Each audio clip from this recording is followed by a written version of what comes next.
আপনারা স্ক্রিনে যে ছেলেটার ছবি দেখতে পাচ্ছেন, এই ছেলেটার নাম হচ্ছে হাসান।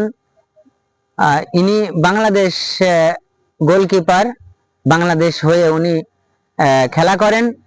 তো ওনার কষ্টের কথা শোনার পরে আমার যা মনের কাছে এতটা কষ্ট লেগেছে। তিনি খেলা করতে গিয়েছিলেন, খেলা করতে গিয়ে তার ব্যাগ থেকে একটা মোবাইল এবং কিছু টাকাও ছিল, হয়তো টাকাগুলো আর ব্যাগ সহ ওনার চুরি হয়ে যায়। তো উনি সাক্ষাৎকারে বলেছেন যে আসলে উনি যে বাংলাদেশের হয়ে খেলেন, তো ওনার আসলে খেলা আর আদৌ সম্ভব না, কারণ ওনার সংসার আছে, ওনার সংসারে ওনার মা আছে, বাপটা অন্য কাউকে বিয়ে করে সেখানে বউ নিয়ে থাকেন।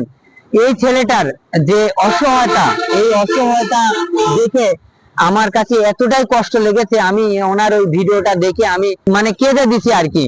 তো আসলে আমাদের দেশে অনেক ধন্যাঢ্য ফ্যামিলি আছে, অনেক কোটিপতিরা আছেন। আমি মনে করি এই ছেলেটার পাশে গিয়ে যদি আপনারা একটু দাঁড়াতেন, তাহলে হয়তো এই একটা ভালো একটা প্রতিভার ছেলে হয়তো আমাদের দেশে থেকেও হয়তো সেই ছেলেটা খেলা সম্ভব হচ্ছে না। তার পাশে হয়তো আমার যদি সেরকম সামর্থ্য থাকতো, আমি অবশ্যই তার বাসা যেখানেই থাকুক, আমি হচ্ছে সেখানে গিয়ে আমি তাকে সহযোগিতা করতাম। আসলে সেই রকম পরিস্থিতি আমার নেই। তো আমি বলবো যাদের পরিস্থিতি আছে, যারা সহযোগিতা করতে পারবেন, অবশ্যই এই আমার এই ছোট ভাইটাকে আপনারা একটু সহযোগিতা করবেন। তিনি একটি কথা বলেছেন যে আমি খেলাধুলা ছেড়ে দিব, আমি চাকরি বাকরি না করলে আমার সংসার হয়তো ঠেকানো সম্ভব হবে না, সেজন্য তিনি খেলা ছেড়ে দিতে চাচ্ছেন।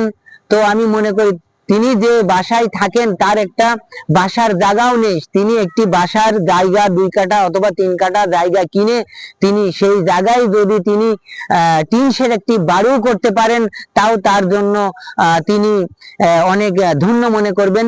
সেই রকম কিছুই কিন্তু তিনি সাক্ষাতে বলেছেন। আর তিনি সাক্ষাৎ দেওয়ার সময় তিনি তার যে আহাজারি ছিল, সেই আহাজারিটা দেখে আর কি বলবো, আমার নিজের কাছে এতটা কষ্ট লেগেছে, ভাষায় প্রকাশ করার মতো নয়। আমার যদি আসলে সেরকম সচ্ছল কিছু থাকতো, তাহলে অবশ্যই আমি এই ছোট ভাইয়ের পাশে গিয়ে দাঁড়াতাম।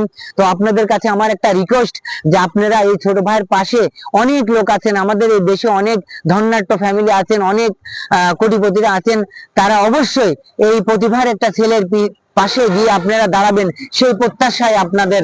ধন্যবাদ, সবাই ভালো থাকবেন।